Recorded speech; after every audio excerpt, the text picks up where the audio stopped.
안녕하세요. 뿌띠가든입니다. 이번 시간에는 고름을 만들고 저고리를 마무리합니다. 마름질을 해두었던 고름 원단을 준비해 주세요. 고름은 반을 접어서 바느질을 합니다.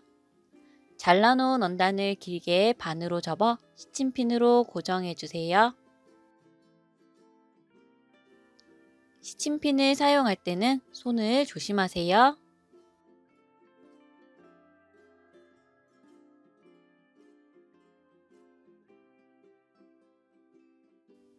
저는 긴 고름을 기준으로 2장을 잘라서 고름의 길이는 둘 다 같은데요.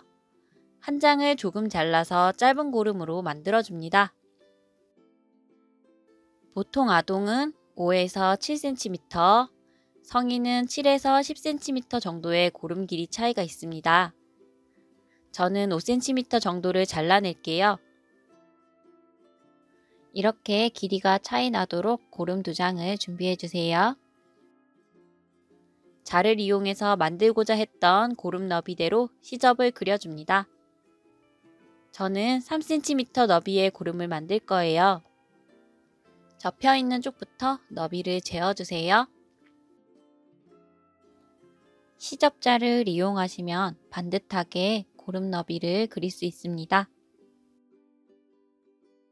2장 모두 시접을 그려줍니다.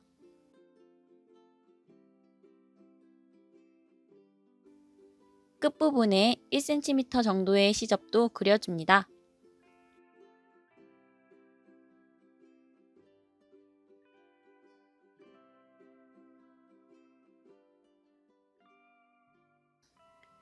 고름이 달리는 부분은 1cm 정도 더 들어가서 곡선 형태로 이어집니다. 곡선이 있는 이유는 고름을 묶기 편하도록 되어 있는 형태입니다. 약간의 곡선을 주어 그립니다. 실무에서는 고름을 후린다 라고 얘기해요. 너무 둥글게 되지 않도록 자연스럽게 곡선을 그려줍니다.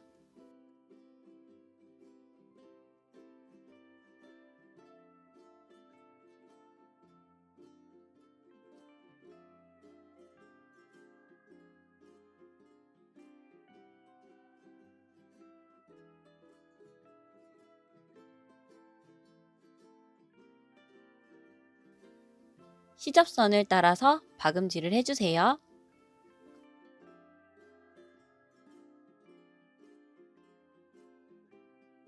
저는 빠른 진행을 위해서 섞은 홈질을 하고 있지만 여러분은 튼튼한 바느질을 해주세요.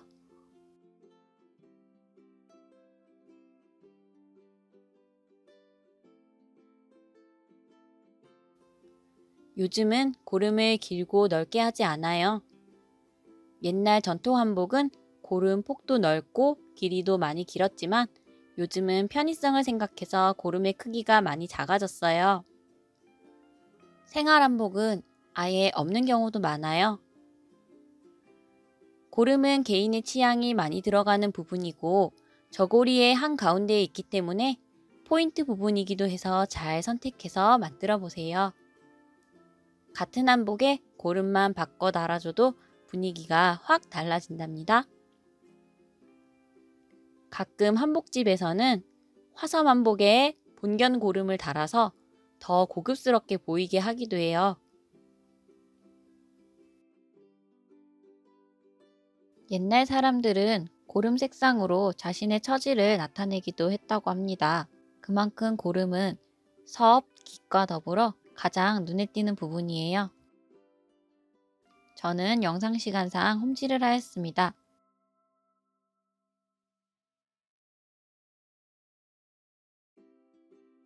영상을 조금 빨리 돌려보았습니다. 여러분은 여러분의 속도에 맞춰 천천히 바느질을 해주세요.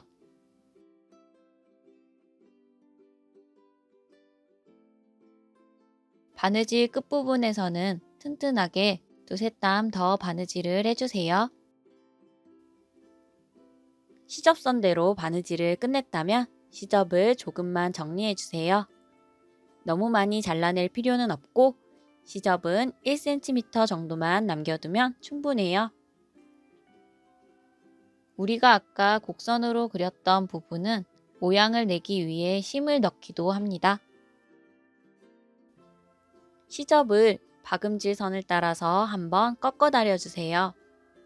이렇게 다려주면 뒤집었을 때 시접 부분이 말려 들어가는 것이 조금 나아집니다.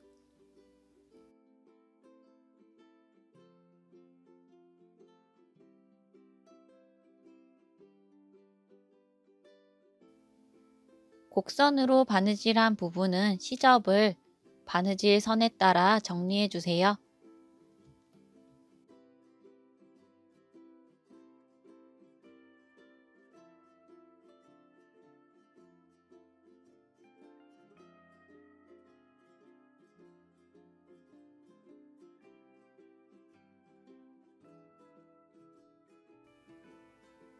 다 다렸다면 모서리 부분을 잘 접어주세요. 잘 접은 다음 밀어 넣으면서 뒤집어 주세요.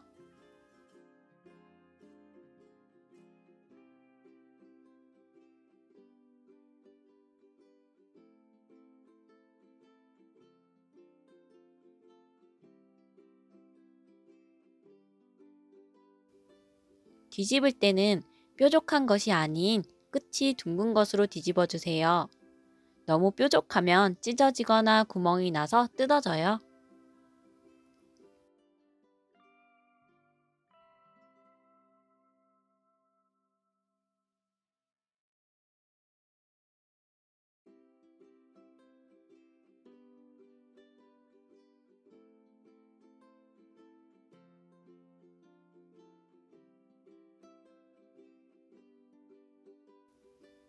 고름을 뒤집은 다음 시접 부분이 말려 들어가지 않도록 잘 만져주면서 다려주세요.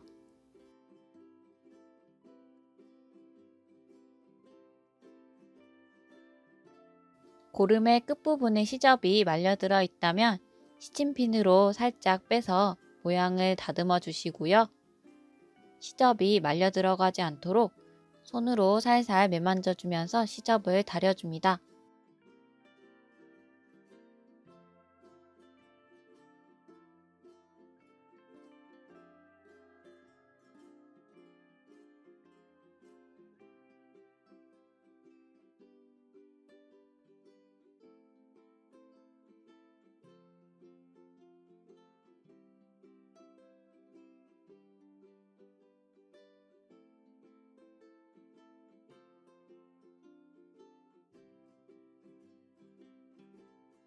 이렇게 두 장을 모두 다려주시고 고름이 달리는 부분은 시접을 안쪽으로 1cm 밀어 넣어줍니다.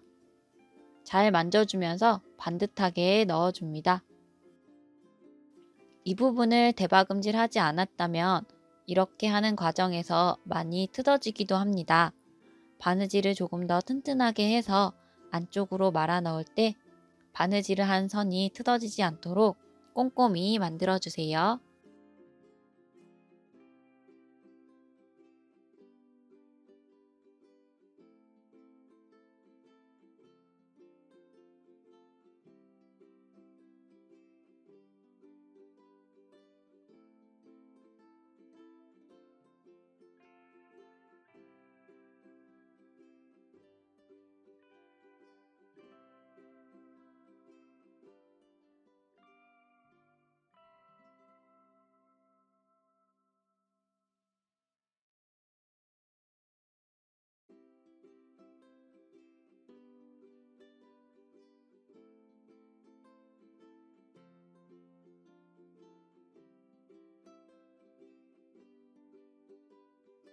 안쪽으로 시접을 말아 넣었다면 다리미로 깔끔하게 정리해 주세요.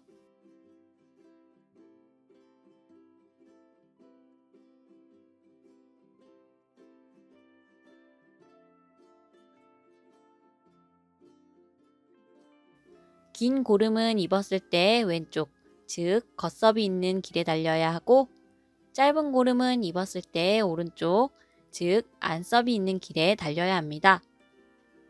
긴 고름의 위치는 깃과 겉섭의 사이입니다. 고름의 중간점이 깃과 겉섭이 만나는 점과 일치하게 달아줘야 해요. 고름을 다는 방향도 있는데요. 시접선이 위로 향하도록 달아줍니다. 고름도 원래 꽉 눌러 다리지 않고 살포시 다려서 시접 쪽에 볼륨감이 돋보이게 했다고 해요.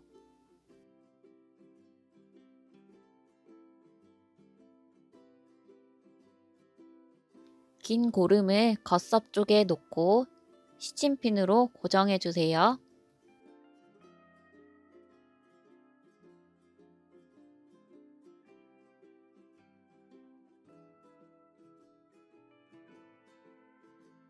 짧은 고름을 달기 위해 저고리를 살짝 고정해 주겠습니다.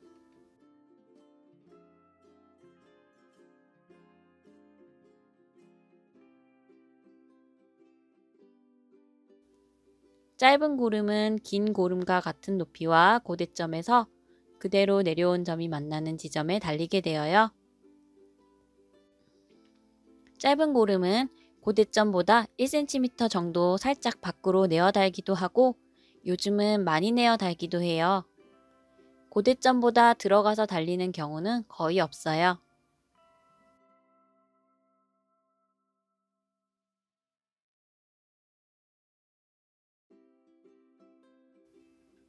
높이를 잘 맞춰주세요.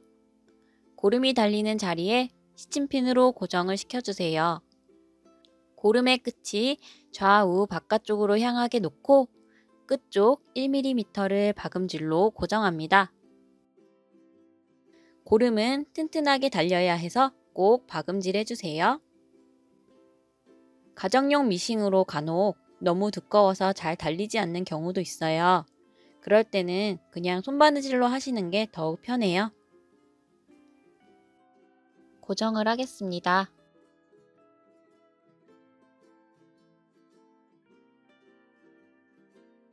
(1mm로) 바짝 박음질을 해주세요. 시작과 끝부분은 고름이 뜯어지지 않도록 여러 번 바느질을 해서 고정을 하시는 것이 좋습니다. 특히 고름은 풀었다 묶었다를 많이 하는 부분이기 때문에 더욱 튼튼하게 바느질을 해주어야 합니다.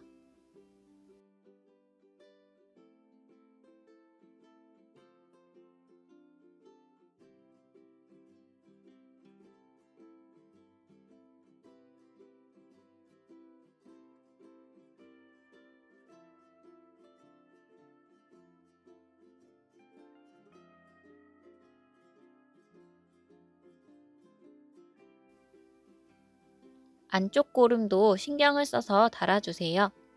안쪽 고름이 달리다가 삐뚤어지는 경우도 많기 때문에 반듯하게 잘 달릴 수 있도록 확인을 해가면서 1mm에 여러 번 튼튼하게 바느질을 해주세요.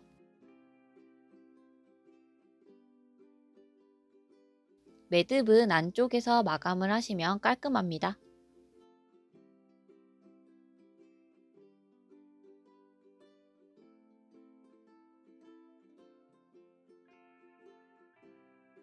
이렇게 고름을 모두 달아보았습니다. 고름이 다 완성되었다면 이번에는 꽃장식을 달아보겠습니다. 이 꽃장식은 실크로 되어 있는 아플리케 장식인데요. 제가 만든 것은 아니고 시중에 판매되는 수제품입니다. 꽃장식을 적당한 위치에 자리 잡아줍니다. 저는 깃에 걸쳐 있는 것을 좋아하는 편이라 이렇게 장식했습니다. 실을 깨어 한 땀 공그르기 방법으로 테두리를 살짝씩 고정합니다. 이 장식은 수제품 특성상 같은 제품이 많지 않아요. 그래서 여러분들은 이 장식을 랜덤으로 받으실 거예요.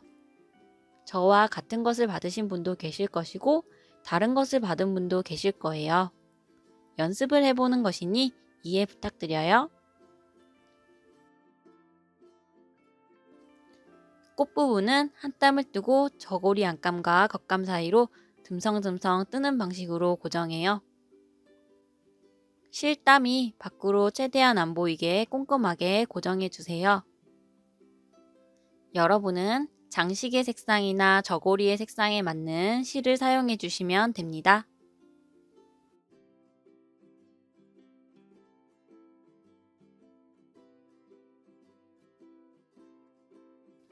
이 장식도 여러분들이 자투리 원단으로 예쁘게 한번 만들어 보세요.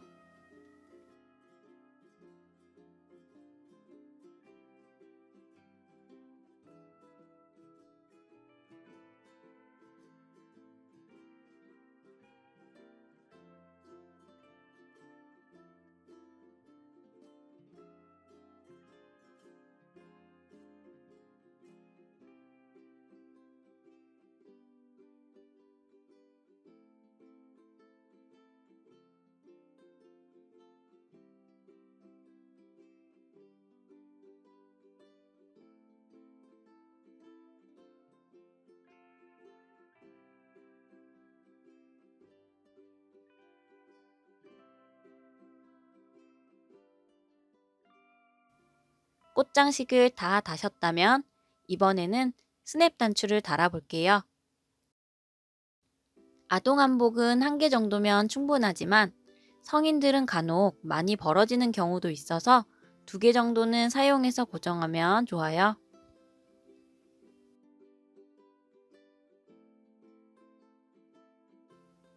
스냅 단추는 하나는 튀어나와 있고 하나는 튀어나온 것을 끼울 수 있는 구멍이 있어요. 튀어나와 있는 부분은 깃에 달고 구멍이 있는 것은 길 쪽에 달아줍니다. 스냅 단추는 크기가 작아 바느질을 하다가 잃어버리는 경우가 많습니다. 잃어버리지 않도록 잘 챙겨 두시면서 만들어 주세요.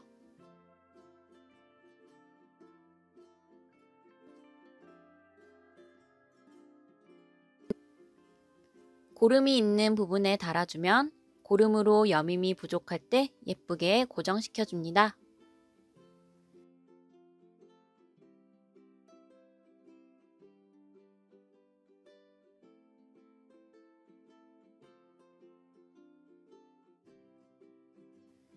단추에 4개의 구멍이 있어요.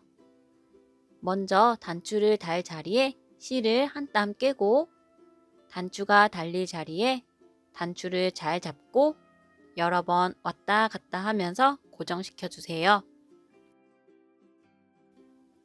버튼홀 스티치를 하면 더 단단하게 달려요. 그냥 해도 3, 4번 왔다 갔다 하면 단단하게 잘 고정되는 편입니다. 이렇게 4개의 구멍을 고정시켜 줍니다. 나머지 한쪽도 같은 방법으로 4개의 구멍을 다 3번에서 4번 왔다 갔다 하면서 고정시켜 달아줍니다.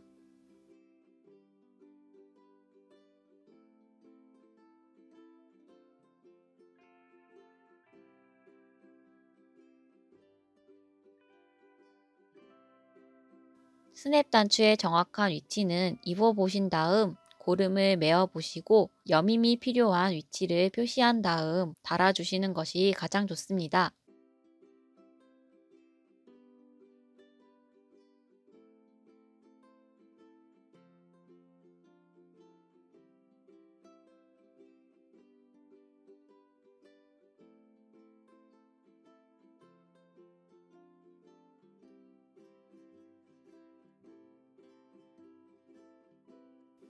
저고리를 완성한 후 우리가 신경 써야 할 부분은 저고리의 등 중심선이 깃에 잘 맞는지를 먼저 확인해 주시고요. 동정이 제대로 달려 있는지 확인을 해 주셔야 합니다. 그리고 앞이 삐뚤어지지 않았는지 저고리가 삐뚤어진 부분이 없는지를 확인해 주세요. 그리고 고름이 제대로 달려 있는지도 확인을 해 주셔야 합니다. 돌연선이 삐뚤어진 부분이 없는지도 확인해 주세요. 입어보지 않고 나머지 한쪽에 스냅 단추를 다는 방법은 이렇게 중심선을 잘 맞춘 다음 스냅 단추의 위치를 표시해 주세요. 이렇게 단추가 들어간 부분은 안썹 쪽에 있는 길에 달아주면 됩니다.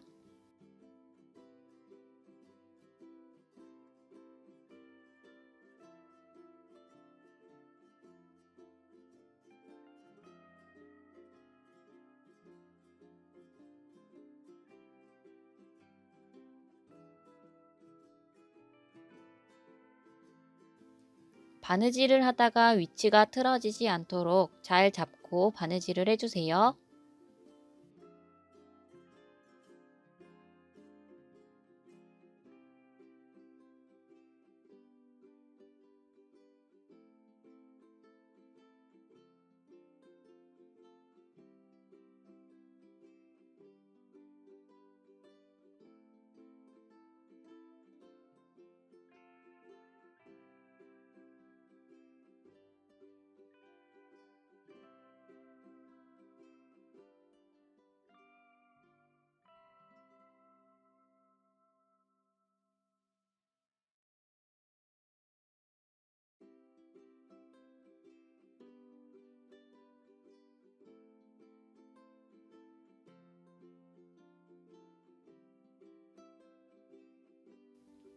처음 제작해보면 낯선 방법에 굉장히 혼란스럽고 힘들어 지치기도 하지만 내 손으로 만든 것이 그저 신기하기도 하고 그간 힘들었던 과정도 다 잊게 됩니다.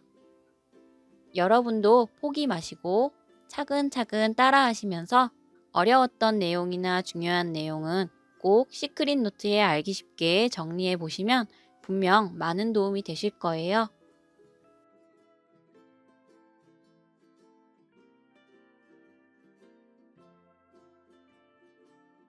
이렇게 한복 저고리가 완성되었습니다. 한복 저고리는 펼쳐 놓았을 때 평면적인 옷이지만 입으면 곡선과 입체감이 살아나는 옷이고 직선과 곡선의 조화가 매우 아름다운 옷이에요. 마름질 방법부터 만드는 과정까지 지혜가 가득한 옷이기도 해요. 한복 저고리는 보시다시피 바느질 자국이 겉으로 드러나는 곳이 없어요.